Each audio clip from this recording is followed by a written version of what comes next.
আসসালামু আলাইকুম বন্ধুরা, কেমন আছেন সবাই? আশা করি ভালো আছেন। আজকে আমি যাইতেছি আমার কৈলাক খাওয়ারি, যেটারে সবাই কৈলাক মিনি কক্সবাজার বুইলা চিনে। চলো দেখা যাক এখন মিনি কক্সবাজারের কি অবস্থা।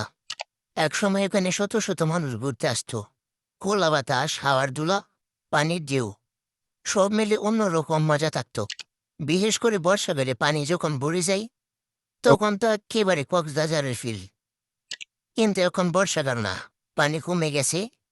আজকে ঘুরতে আসা তেমন একটা ফিল পাইলাম না। পানি না থাকলেও যে সৌন্দর্যটা ফুটে উঠে, তবুও হাঁটা চলা, বাতাস খাওয়া, গ্রামের মানুষের হাসি, এগুলো আলাদা ফিল দেয়। আমার কৈলা গ্রামটা কিন্তু প্রাকৃতিক সৌন্দর্যে ভরপুর।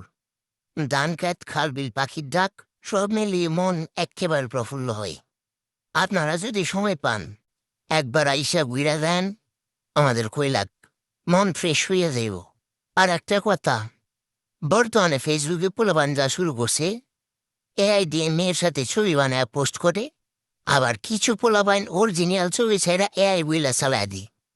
যাই হোক, ওই দিকে গিয়ে আর লাভ নাই। ভিডিওটা যদি ভালো লেগে থাকে, লাইক, কমেন্ট, শেয়ার, সাবস্ক্রাইব, যেটা মন চায় সেটা করেন। কিন্তু অবশ্যই একটা কিছু হইলেও কইরেন। আজকে এখানে শেষ, দেখা হচ্ছে পরবর্তী ব্লগে ইনশাল্লাহ। সবাই ভালো থাকবেন, আল্লাহ হাফেজ।